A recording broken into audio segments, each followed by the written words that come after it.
You're like, are you ready? And I'm like, you don't even know. Like, I'm just sitting here, like, wearing just completely butt naked. And you're like, you ready? Oh, yeah. Oh, God. On that note, welcome to episode 15 of Pixel Beast. I'm your host, Jake. I've got Alex here with me. Welcome That's back to the hot seat. Man, it hasn't been quite a year. It's probably been about 8 or 9 months. That would have been bad. That would have been this would have been like a reboot if it had been a year. But since it hasn't been a year, this is just, we're back from break. God, I'd have to think of an entire new name and all this other stuff. New channel, everything. Pixel Beast is too good. I can't get rid of it. How you been, man? I've been good. You act like you don't know how good I've been. How are you? Such a cop-out question. Right? How are you from yesterday when I talked to you, or a couple minutes ago when I texted you? Didn't we just make plans for you to come over to my house Friday?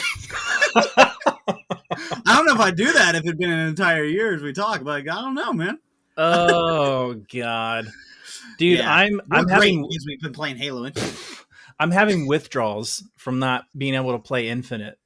I have no idea because we haven't talked about this at all, so I have no idea what we're even going to be talking about tonight. I just know that it's going to be fun because it's talking with Jake. Yeah. But is it about Halo Infinite? Because it's already on Halo Infinite, so we can talk about it if you want. I mean, I haven't planned anything. I was just like, hey, I didn't want you to be like, oh, I guess we're talking about Halo Infinite, and you're like scratching out your notebook of topics.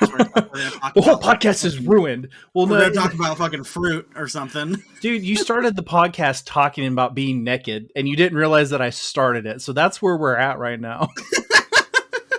Oh, so it was about. It's like, what kind of fruit do you like to eat when you're naked? And I guess we're talking about Halo Infinite now. Jesus Christ. From being naked sitting here to oh God, yeah. I am naked. Something just poked me in my sock. Okay, this is going great. Dude, Halo, man, I seriously am. I'm having withdrawals from not playing it. This is how bad it is. So Monday, I got on my Xbox and I was like 9 o'clock. I'm like, I want to play something. So I put on Red Dead, and then I walked away from my Xbox and forgot about it, and then and played on my phone, and then turned off the Xbox and went to bed because it just didn't sound fun to me. Oh man, I just imagine you sitting in your chair, you turn on your Xbox, and as soon as it boots up the Red Dead menu, you just get up and you stand up with your hands behind your back looking out the window. You watch the traffic a little bit. You look back at your Xbox, it's still Red Dead because you haven't touched it. You look back out the window, and then you shut it off and go to bed because you have no Halo to play. I was similar in the sense of I got on Halo last night. I was recording a video last night with Matthew. I needed his help for something. Took 2 minutes. I needed his help, and got done. And he was like, "Hey, you want to play anything?" And I was like, "Yeah, Halo. I want to play Halo Infinite." And he's like, "Well, that's gone." And I was like, "Well, I guess let's play MCC." And we popped off on MCC because I was like, what the fuck else are we supposed to do? God damn. Yeah, needs some sort of Halo. I don't know. But nothing else sounds good to me right now. And I had this conversation with Brett while I was at work. I was like, because he was on last night, and he was like, yeah, I tried to message you, but you never messaged me. And I told him the same story, how I was, But you're staring out there looking out your window, with your hands behind your back. You hear the little notification. You look, says Brett wants to talk. You sigh. You keep looking out the window. I'm like Russell Crowe from that meme where he's looking in through the rainy window. You're like, there's no point right now, Brett. Halo Infinite's having a nice homemade, home cooked, warm meal, and I'm sitting out in the rain.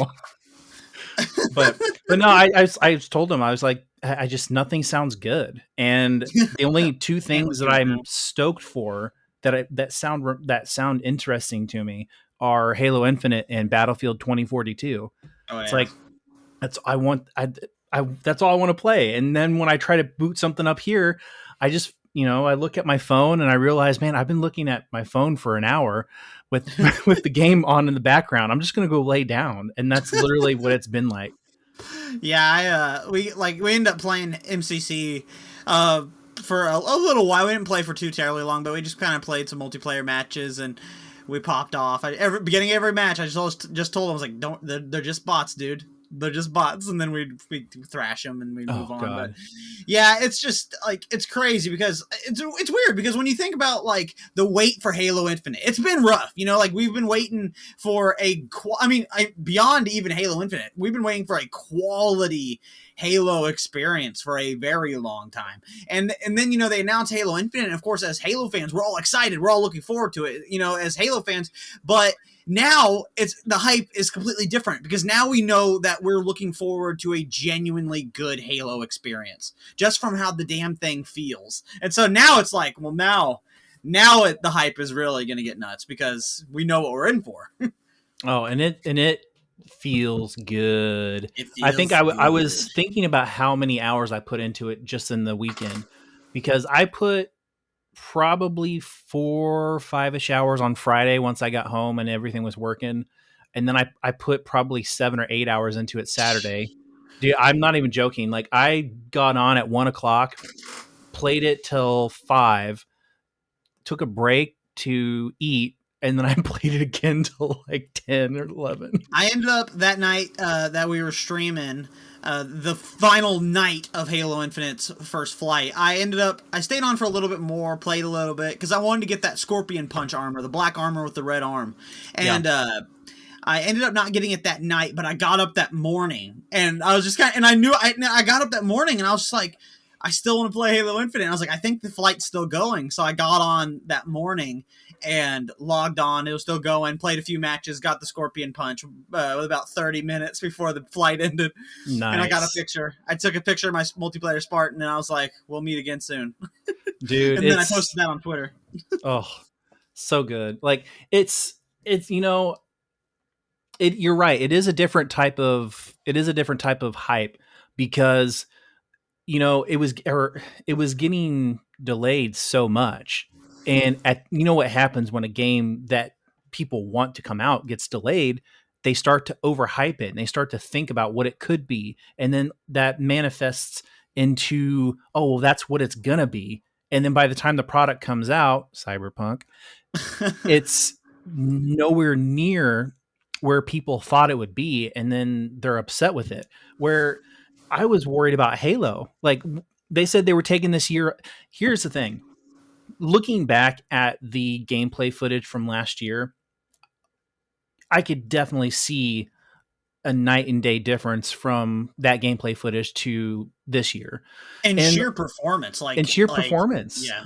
And the gameplay I thought was good. I thought it looked fun. It looked like Halo gameplay. And I was like, oh, okay, this looks really awesome. And then they decided they were going to take a year off to address everyone's concerns. And then I'm like, oh God, it's going to fall into that Cyberpunk thing where it's going to be continually, pushed back, and it's never going to meet expectations. And by the time it comes out, like we're moved on. Yeah. We're moved on, and Halo will be done. And then this flight comes out. I honestly, it started with the marketing. I think the marketing's been fantastic. I mean, they handled it very well with pushing back the release date. At the gameplay videos, the vidocs, just leading up to the flight, I think they did a solid job. And then the flight comes out. I mean, then the flight comes out. Oh yeah. And it feels like Halo, and it feels too good to be true. It's like, oh my God, like it actually feels like the spiritual successor of like the natural evolution of Halo's gameplay from Halo 3. You know what I mean? Because I mean, like after Halo 3, we got Halo Reach, and that was such a wild, and I mean nothing against Halo Reach. I mean a little bit against Halo Reach, but it changed so much without feeling like that was the next logical step. It was like, we're just going to try to go balls to the wall. It's Bungie's last Halo game, armor lock, sprint, all these crazy things. And they're just like, that's what we're doing. And Reach is a great game. I do love that game. But, and then whenever that being Bungie's last game, then going to Halo 4 and it being even more of a sidestep, Halo 5 was like fun. but still leaning into that sidestep of advanced movement. Halo Infinite is more of like they went back to be like, okay, what if we made an actual sequel, like gameplay wise, to Halo 3? What's the next evolution in that line of thinking? And I feel like that's what we got now, and that's what people are like. We're so excited about. And you're talking about like the marketing of Halo Infinite being great. And, it's like as a Halo fan, we're like conditioned to worship those Vidocs. You know what I mean? Because like you talked about like just how many times we would rewatch those Vidocs for Halo 3 and just slow them down and just look at every frame just to get another peek at Halo 3. But so it's like we're kind of conditioned to do that. But as like I can't wait as we get closer to the end of summer and getting into fall when Halo Infinite's true marketing starts to come out. I mean, like the live action trailers that Halo's so like known for doing, and just oh man, I can't wait. I mean, we're hyped now because we know we're going to get a quality feeling Halo game, but just wait until we start to see, the actual like marketing to the public, letting everyone know, hey, this Halo game's coming. It's coming in a couple months. Go pre-order it. And that's, oh man, say what you will even about Halo 5, but it even had a killer marketing campaign with the live action, the duel trailer with Locke killing Chief and then Chief killing Locke, even though that never fucking happened. But, it's like, it was still sweet. Or Master Chief, walking up on that sand dune with the giant ass Jedi robe looking badass. Oh, yeah, and just you're thinking, oh my god, I cannot wait to see that scene and what Chief is doing in Guardians. Dude. And it never happens. That's going to be the opening of Halo Infinite. I'm telling you right now. He's got the shattered visor because Locke bitch smacked him right at the beginning or in the middle of Halo 5. And it's just going to be him going into the desert with that Jedi outfit on to bury. Because what he had in his hands was the Cortana chip. It's him going out into a desert to bury the Cortana chip and then to move on. I'm literally making this up right now, but that would actually be pretty You son dope. Of a bitch. If they seriously end up, that makes so much sense because it was such an iconic scene that was never used. Like that would be their excuse to tie it into Guardians. Like, oh, why is the aesthetic of Infinite completely different from Guardians? Because you have to address that. I mean, I hate it. I hate that they have to address it, but they're going to have to address it because the guns sound 100% different. They don't have that weird digital futuristic sound to them. That's because it's the BR-75 and not the BR-55, Yeah, but I completely hear what you're saying because like and Halo 4 was just continuity because they're like, oh, nanotech is what updated Chief's armor while he was in cryo. But at the very beginning of the game, they show a video which is a flashback to the beginning of the Human Covenant War where there was lots of Spartans and all those Spartans are wearing the Halo 4 armor. So the continuity's all messed up. It was such a cop-out answer. Like I know. I keep saying, and even in the podcast last week when I talked to myself, I was talking about Halo 4, and it still holds true to me that it is a very strong campaign story. Yeah, narratively, it's like the deepest story when it comes to Master Chief. I think so, and I think I think because it's really just a story between him and Cortana, and you get more of that interaction between them. I think that's why I like it so much. But that first part when even when I played it for the first time, she's like, I upgraded your armor while you were asleep with nanotech. I was like, okay, this is a cop out. And but you're right. Halo Infinite it's like they made a spiritual successor to 3. And that's what it feels like. That's what it looks like. And they took a lot of good things from Reach. And honestly, when I think about it, you could argue that they took a couple things from what they learned from 4 and 5, but at the same time, the only things that they learned from 4 and 5 was making the controls more modern, which you could argue that's what they would do anyway in this sense. And it's almost like they kind of retconned a lot of what 4 and 5 did to a point. So I'm excited to see because like everything we've seen so far of Halo Infinite, at least from its campaign, you think about like the E3 demo that we got last year where we see Chief crash to this new Halo, or Zeta Halo, and this, this adventure begins. But they even said that that's not the beginning of the game. They said that's actually a good ways into the game, and that's actually going to be an interesting thing to talk about, because a lot of people have this notion that Halo Infinite is going to be this huge open world game purely. Like, that's it. The whole game is set within this open world, but I feel like in the E3 demo last year, we saw Chief come to that open world. You know what I mean? That open section. And they said that that's a good ways into the game already. So I imagine that there's going to be traditional levels that take place before and after this open world, or sprinkled within, you know what I mean? So that you can have missions, say, like on a space station or all this and that. So I'm actually, but to back up what I was trying to say earlier, I'm excited to see how they tie the end of Halo 5 to Halo Infinite. How you go from Cortana as the main antagonist, who is taking over everything, to now we have to deal with the Banished on Zeta Halo. They talked about it a little bit at E3 this year by saying, by showing us the new AI, the new Cortana, or the weapon as they're calling her, that they're going to try to capture Cortana and delete her. That was their plan. Mm-hmm. And and when we were talking earlier about maybe the opening of Halo Infinite might be that Halo 4 trailer, I just thought, I was like, well, if he buried his chip, how does he get a new one? Well, he got a new one with his new set of armor. I don't know. Yeah. I just wanted to say that so I don't sound stupid. I don't know. It's a better excuse than freaking nanotech to rewrite your armor. It's interesting, though. I'm excited to see how they Halo 5 together. Yeah.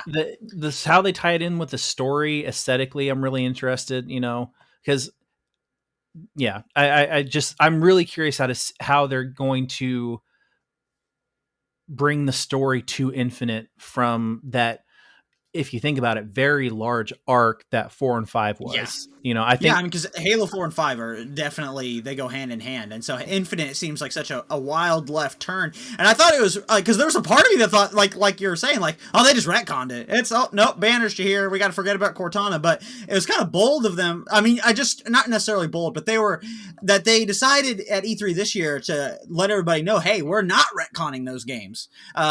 Which I didn't think they would, but those games happened, and that we're talking about it at the trailer at E3, but with the new AI and acknowledging Cortana and that she's still a threat and all this and that. Which, man, there's a ton to talk about even with that.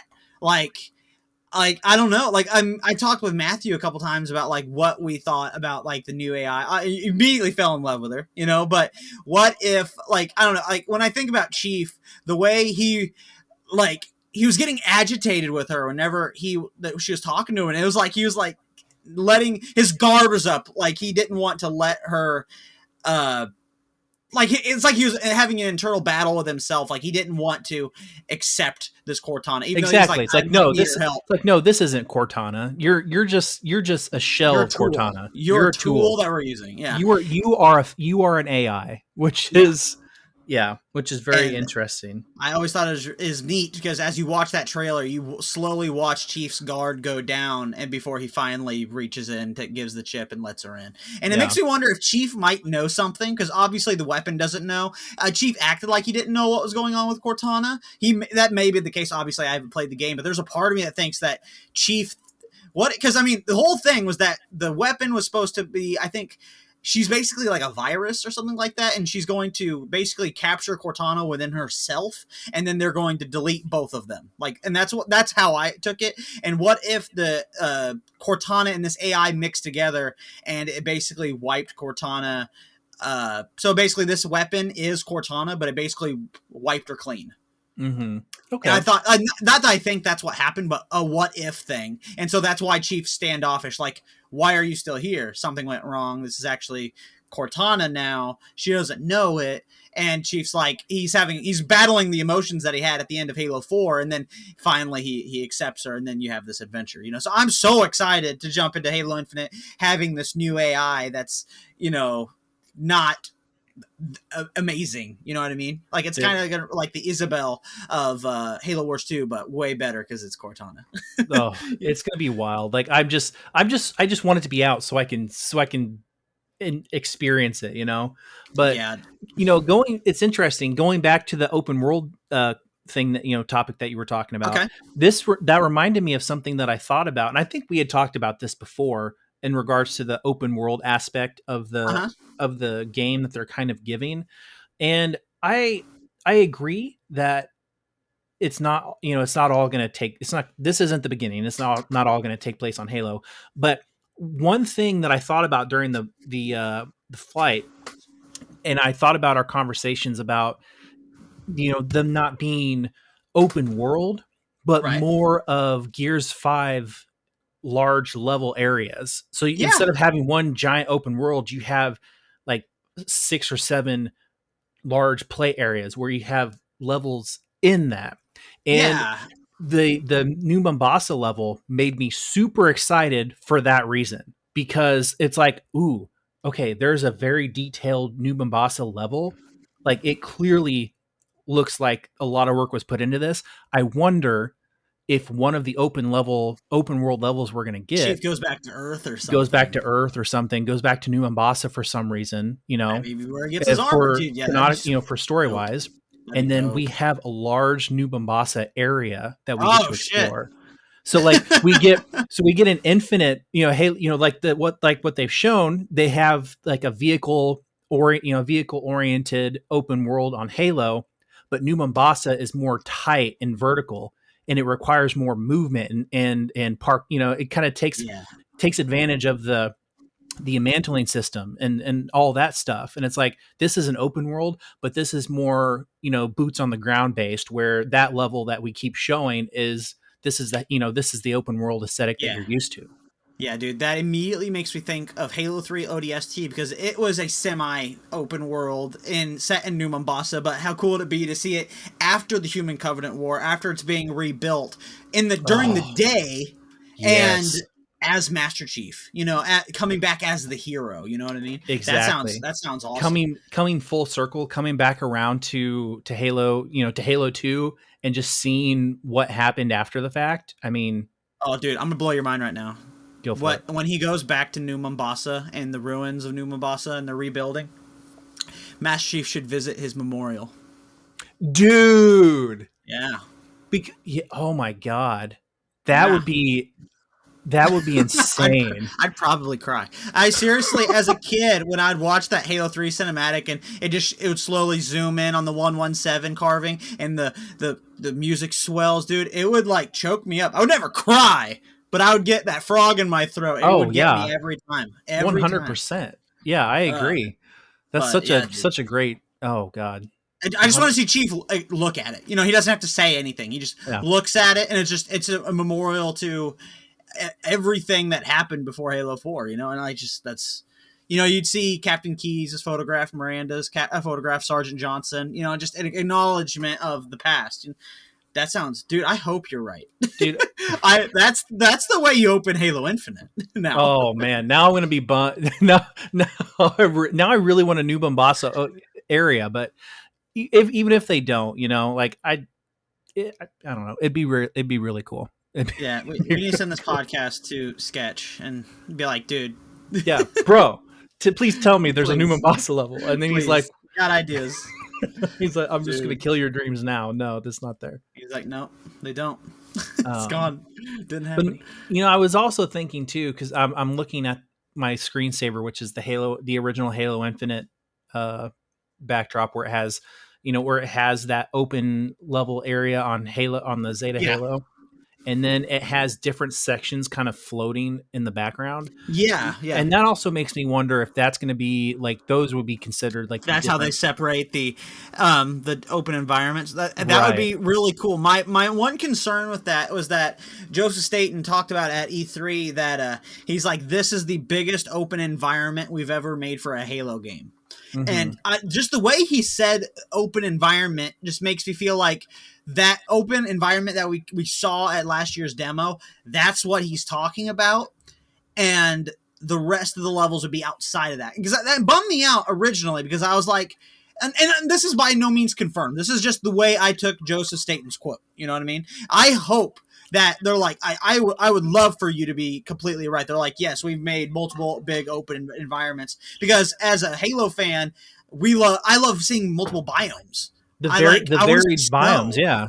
Yeah, and and that's the way I just thought it would be too. Is like they're like islands, because the ring is all broken up and they're just different open world hubs. I hope that's the case because I would love to see multiple biomes, like the control room, like Assault on the Control Room in Halo Combat Evolved. I mean, Halo Combat Evolved had forests, valleys, swamps, snowy mountains. Like you went everywhere. And in Halo 3, you had deserts with the Ark and all that stuff.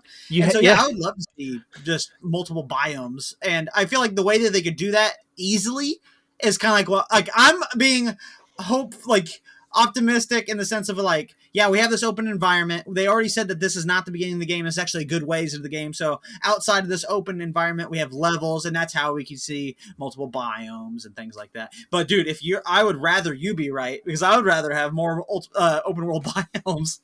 I think it'd be cool. Like I'm trying to think of in terms of the development cycle that they would have been in at the time that Gears 5 was, because Gears 5 was super successful and the story was really acclaimed, and I really liked the story too. And it did something completely different with its levels, and it went with those open area levels where it had the different levels filtered in within this big zone, and they had they had a couple big zones, and then they had smaller traditional levels, and then you got to blow the shit out of Dom's tomatoes. You know what I mean? And I think about that, and I think about, okay, Halo Infinite had to be in relatively early stages at that point, and they had to be at least trying to get a rough idea of level design. And then they go and they look at Gears 5 and they look at how well that was received, and they're sitting there thinking, okay, well, we're wanting to bring Halo back to its roots a little bit. What if we focused on what people like, which was those open level zones like Gears did and like Halo CE did? Right. And what if we had more varied zones and we had different areas and biomes and stuff within those zones that you could. Yeah. And just to elaborate on what you're saying for people that may not understand, the open zones that we're talking about in Halo Combat Evolved is how the original Halo game had a much more open concept of levels. You think about the opening, the second mission, Halo. You have, save these 3 groups of Marines in any order you see fit. Or Silent Cartographer, it literally drops you on an island and you can complete those objectives in any order you see fit. You can play the whole mission backwards if you wanted to. And Halo 2, the game that came after that, was very linear. And they kind of stepped away from that. Halo 3 got a little bit better, but still CE is the epitome of open, but then you can factor in ODST. So that's kind of what we're talking about. But Halo Infinite's going a legitimate open world environment. Yeah, it looks pretty good. I'm having withdrawals. I really want to play more Infinite. And I'm really bummed that, we don't have any word on when the next flight's going to be. They're already talking about it. Yeah, we have no idea when, but I think the official Halo page was hey, make sure you're signed up for the next flight. And we're yeah, exactly. Woo! I mean, I would imagine, because they're saying holiday this year is when they're wanting to release it. Right. So when's 2042 releasing? I think it's in October. Yeah, it's mid-October, I think. So, I mean, if I was Halo... if I was 343 or Microsoft, I would, especially as big as or well received as 2042 has been, and it hasn't even had gameplay yet, I wouldn't want to release anywhere near that. My first instinct, my first gut reaction would be either to be go the month before or the month after, because if you go into December, you're not really giving a whole lot of time for holiday sales. So and obviously you miss all of Black Friday. Exactly. Yeah, it's you get into that in December. Okay, yeah, I was to say wait. Yeah, you get into that early November release date. I think is the best, I would say, time to release, because at that point you have a lot of people like me that are obviously playing the crap out of 2042 at that time, but we've played enough of it that we're ready for that next experience, Yeah. And I think it fits perfectly in that time zone. And unfortunately, sadly, September is just too early because that's next month. I would say, I would love for it to be a September release. I mean, I one thing that's like that, and we actually talked about this recently too, and it's like, every year the other boogeyman in the closet that they have to look out for is Call of Duty, and Activision Blizzard's going through hell right now, so who knows what they're thinking as far as this year, but I imagine that whenever Call of Duty announces their release date, we're going to hear Halo Infinite's relatively after. That's just my opinion, because we already know Battlefield's release date, and they're just they're looking for their window because they don't want to Titanfall 2 themselves. You know what I mean? Yeah, that's a very good point. I would say we get I would say we get the next flight in September. I would say mid-month September is when we're going to get the second and final. I would hope we at least get one a month. Yeah, okay. Man, that would be nice. While we're talking about the next flight, what do you want to see? I want to see big team battle. I want to see vehicles. I mean, that's where I'm at this point, and even if it's with bots or if it's PvP, the vehicle play is going to be, I think, very important too. I think making sure these vehicles, for example, the Brute Chopper has only been in Halo 3, and this is the second game, and we all know how the Brute Chopper is supposed to feel. So they got to get that right. They only have one game to reference, and the reference with the Warthog's been in every Halo game ever. You can't really mess that up too much because you have 6 games of reference. The Brute Chopper's only been in one game. We all know how that thing is supposed to feel, and they got to get it right. They don't want to flight that shit. Yeah, I would say, big team battles. They also, the rumors of the larger scale battles that had more than 16 players. Right. I wouldn't be surprised if it's not the entire weekend, but I wouldn't be surprised if we get some sort of special tease of playing that larger scale war mode that they're talking about. Yeah. So, I mean, they're going to for a flight, especially if it's a brand new mode, for Halo to have more players, you're going to want to test that before release, because that's where a lot of, people are going to go to, exactly. They're going to go to story, and they're going to go to that new mode instantly. So you're going to have a lot of server load of million people trying to play this new game mode. I would definitely flight the crap out of that.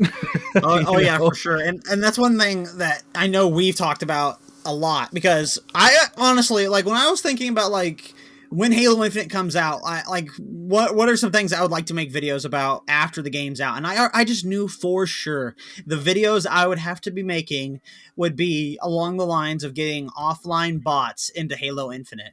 And I'm so happy I don't have to do that, because I did that with Star Wars Battlefront 2, and it finally happened. But I was like, Halo Infinite, could it be so much better if it had bots? And the fact that the first flight we flighted their bots that are going to be in the game at launch is so awesome, for all kinds of reasons. But the biggest one for me is the fact that when something that's been plaguing Halo forever is that's when people leave matches, it's lopsided teams. Now they replace that member with a bot, and that's huge for Halo. We haven't had that, and I'm just so happy that that's a series of videos I won't have to make, and now it makes me very happy. Here's the crazy at launch, it's going to have it. Here's the crazy thing to think about. Speaking about Battlefront 2, because it's also in that time frame where Infinite and 2042 are in their early development cycle. How much do you think the bot success kind of geared, both 2042 and Infinite to look at that and say, wow, they really did that. And they really created longevity in their game, and people can go back and play it whenever they want now. That's what we want. And and they did it. Oh yeah. And after the shit show that was Battlefront 2's launch, you know what I mean? Exactly. It was just the punching bag for everybody. And say what you will about EA, but they really, or more so DICE, I don't know who did what, but the fact that they actually, after that launch, they stuck to their guns and they actually turned it into a fantastic Star Wars game, that Battlefront fans can actually really enjoy and look forward to playing for years and years to come because they added bots and instant action. And I never would have thought of like that influencing Halo Infinite, but 100% the work they put into bots in Star Wars Battlefront 2 is going to bleed over into Battlefield 2042. And I feel like that's probably why Battlefront 2's live service ended so early, because that team was getting sent over to work on Battlefield, which we knew they were going to work on Battlefield 2042. But now that we know what they've been doing, you know, like that just tells us a lot. That now Battlefield is getting offline bots, and it looks really freaking sweet. And it's like, that's what they've been working on for the last 2 years over on Battlefront. Yeah, that makes sense. Like that's like, dude, Battlefield 2042. I mean, as you know, we buy every Battlefield game. We play them all. You play them more than I do, but I mean, I love the Battlefield games, and I was pretty excited for Battlefield 2042. It already looked like it was going to be a really good, like, solid Battlefield game. But when they announced the Portal, dude, hype. I mean, wow. Honestly, I feel like I feel like Battlefront. I'm attributing a lot of Battlefront 2 to why these games are what they are. Because if you really think about it, with the time frame of these games, these are the next era games from Battlefront 2, because these games were in early development at the time that game was going through what it was going through. So these dev teams are probably looking at this incredible journey that they did, and they went to the end, you know, they saw the end of it and said, oh, wow, you know, the players really liked the bots. They really liked the live service model that they went with. The fact that the fans were heartbroken when it ended. Exactly. I bet that got the attention of every game development team in the world to be like, Star Wars Battlefront 2 is doing something right, because they're and everybody wants to have a live service game because it's just money. You know what I mean? They want a game that they can just keep adding stuff to because people keep buying. And the fact that Battlefront 2 was, you know, when it ended, the fans outcried. There were petitions on top of petitions to have them keep going. I guarantee that got the attention of every studio. Yeah. Oh, yeah, for sure. Like, I guarantee the next, you know, couple of years of games that we get, next 2 or 3 years of games that we get are going to be, for the most part, fantastic, because they have been developing during that time, and they saw that success from Battlefront 2 and saw what they did, and they went back and they looked at their, you know, they looked at their game. I guarantee 343 was looking at Battlefront 2 at the end and said, wow, look what they did, and look how the players responded. We need to do this. And then you have, and you have 2042 making a live service game. I'm sure they turned a dumpster fire into a game that the fans were heartbroken when the live service ended. And then 2042, you think, okay, look at what they're doing on Battlefront 2. Look at how the players are reacting, and look at this success that they've had with the bot mechanic. Let's put that in our game.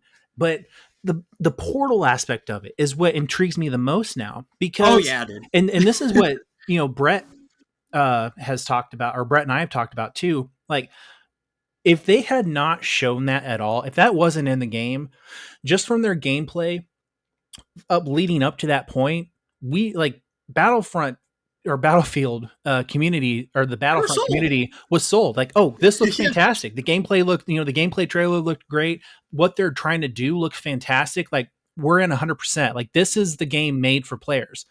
And then they add Portal on top of that, and they give you this entire framework, which essentially, if you think about it, they're giving you the dev tools to create your own content for Battlefront 2042, and they're giving you all these assets from different games, like Bad Company 2, Battlefield 3, Battlefield, exactly. Like, all of their IP. It's like, I mean, it's like they looked at with the Master Chief Collection, and I was gonna say, it looks like it's almost like they looked at the Master Chief Collection, and they're like, hey, we have a whole backlog of beloved Battlefield games. What if we gave people the tools to build what they want, and then we'll continue to add to it and make our game relevant for years to come? Like, dude, yeah. Oh, man. I'm telling you. I know we talked about. Oh, go ahead. Sorry. I was just going to say, I really do think that the next 2 to 3 years of games especially live service games, I think we're going to see a lot of fantastic content because of, I would say, honestly, I would say because of Battlefront 2, because Battlefront, yeah, it was such the forefront of, one, what not to do with the game, and two, how to turn a game around. Like, exactly. And and the fact that it was a live service game, that's like, it started out as a complete dumpster fire. Lawsuits were being filed against, and them, and it's just crazy that, and when it ended, like, I think it's universally known as like one of the biggest comeback stories in gaming.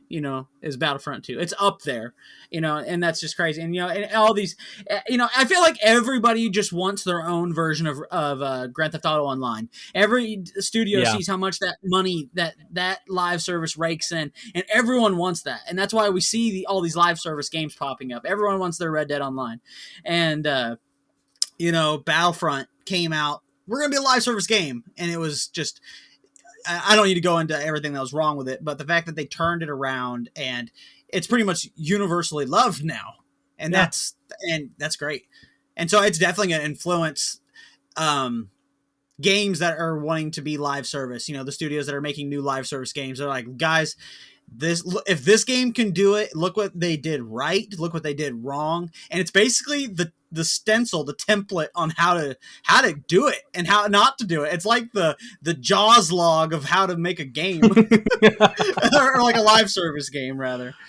Oh, yeah, that's the truth. I mean, yeah, I'm so stoked for this year. This year's going to be such a big year, and then we still don't know what Call of Duty's doing.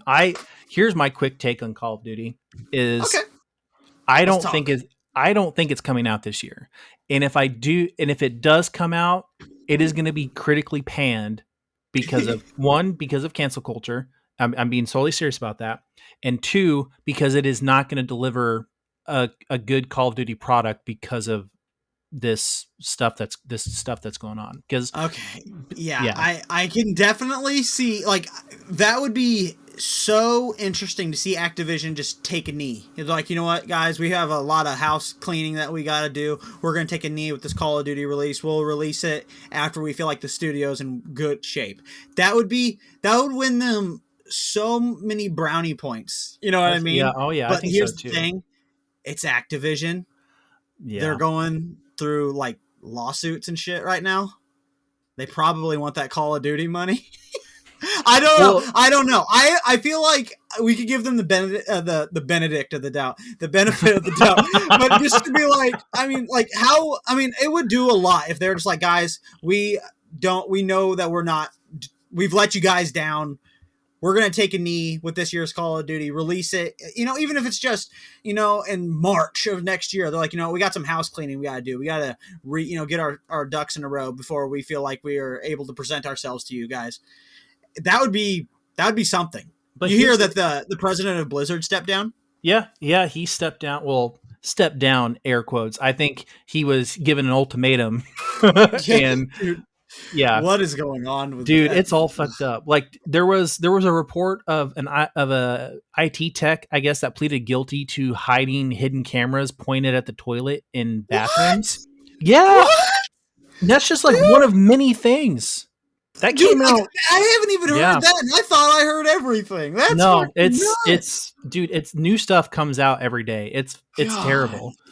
But here's the thing, and because you're talking about they need that Call of Duty money.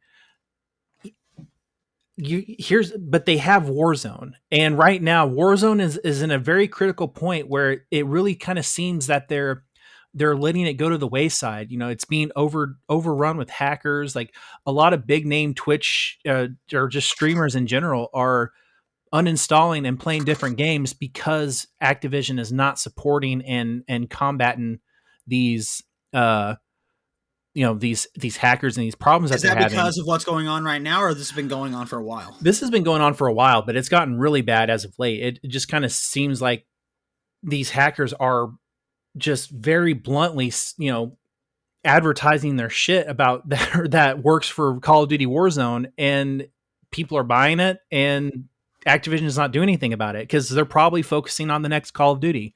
But Warzone is such a giant, I hate to admit it because it's the battle royale, but it is such a giant game, and I would put it up there pretty close with Fortnite because it's a Call of Duty game. And they add to it every year. So even when this next Call of Duty comes out, they're just going to add more Warzone.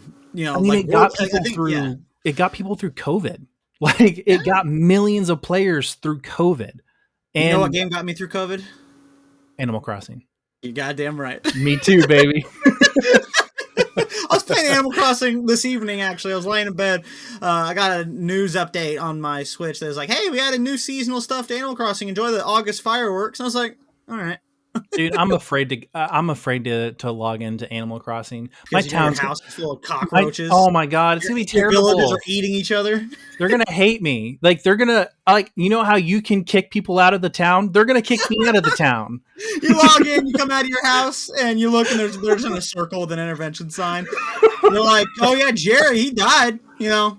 Yeah. Nobody was there to build the bridge, to fund the bridge building, so he's just been isolated over there, and he died. You never finished the bridge, you cocksucker. You know Jerry's blind. He fell in the river. He fell in the river. Goddamn shark got him.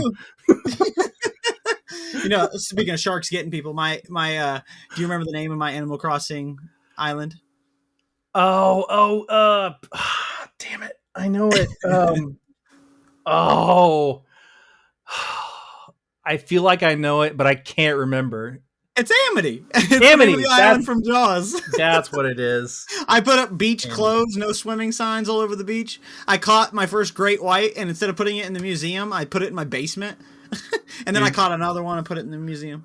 But mine's Sunnyvale. I made that's right. I made the entrance sign from Trailer Park Boys for Sunnyvale. I hate how great Sunnyvale is a name for an Animal Crossing town.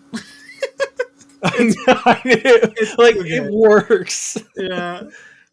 Dude, any closing thoughts? Anything, whatever? I guess to close, put a cap on that whole Call of Duty thing. I know the rumors this year that it's supposed to be like a World War II shooter. I think it'd be interesting to see if they added World War II stuff to Warzone. I mean, they added Cold War stuff, so maybe World War II would just get it all kinds of weird. I don't know. But I guess, it's how long do you think Warzone's actually going to last? I really don't know. But if they just continue to add stuff to it, I mean, it makes them so much money. I think that they have the opportunity to make Warzone last a really long time and profit off it very well. But I think I think they're going to just let it go. It wouldn't surprise me if it is the longest Call of Duty, I would say, entity that they've worked on consistently. Because I mean, like, even you think about their first battle royale, which is Blackout on Black Ops 4. I mean, who's even talking about that? Did they even do anything to that? Like, Warzone is the fact that they've been working on this thing for years, and after it's been out, that's crazy. I think I saw someone mention in our friend group Black Ops, and that was the first time I heard anything about. I was like, Black Ops. Oh yeah, a game did come out, didn't it? Yeah, yep. And that they added whenever Cold War came out, they added Black Ops 80s themed guns and stuff to Warzone. So who knows? Like if the next Call of Duty is supposed to be a World War II game, they could add World War II stuff in there. Could be cool. I don't know. I don't play Warzone. I don't really play battle royales at all. I like, as someone who stands out on the outside and looks in, it's like, it's kind of cool to see Activision doing something like that, supporting something for free. That's pretty neat. But, like, to kind of wrap this whole thing up, like what we were talking about earlier about if they were to take a knee this year, it's like, the more we talked about it, it's like, yeah, dude, even if they did take a knee and they're like, you know what, we're going to release this in a time when we feel like we're in a better place. It's like what you said, they make so much off Warzone.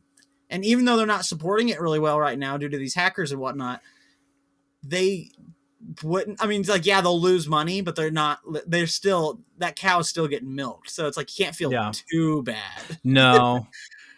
But I think you're right. I think taking the knee and maybe, saying, oh, well, we're going to focus on Warzone and make it better and this and that. Like, I think that would be the smart play, I think, for them long term. But you know what? In the meantime, here I don't play a lot of Call of Duty anymore. I think I played Modern Warfare when it first came out. We've got Halo Infinite coming out this year. We've got Battlefield 2042 coming out this year. We've got a freaking Series X update for Witcher 3 coming out this year. Nice. And we've got Witcher Season 2 coming out. Activision game. Yeah. I forgot about that. But yeah.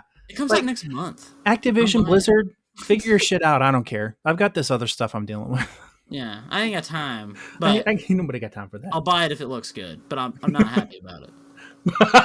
You guys are a mess. you just throw your card at the GameStop employee, like fucking just swipe it. Just give it to me, but I'm not happy about it. It's like, I'm sorry, did I do anything? No, it's fucking Call of Duty. It's the only thing my wife will play with me. Damn it. Thank you for good stuff coming. Thank you for coming on. It's always a blast, So we'll see you in a year. see you next July, fuckers. No, so this will be uploaded as hopefully soon. My goal is tomorrow to get this and the YouTube version up tomorrow. I have a new episode episode 2 of my Destiny Legacy series coming out. That one's coming out tomorrow. And next week, you're getting another solo session from yours truly. So be ready for that.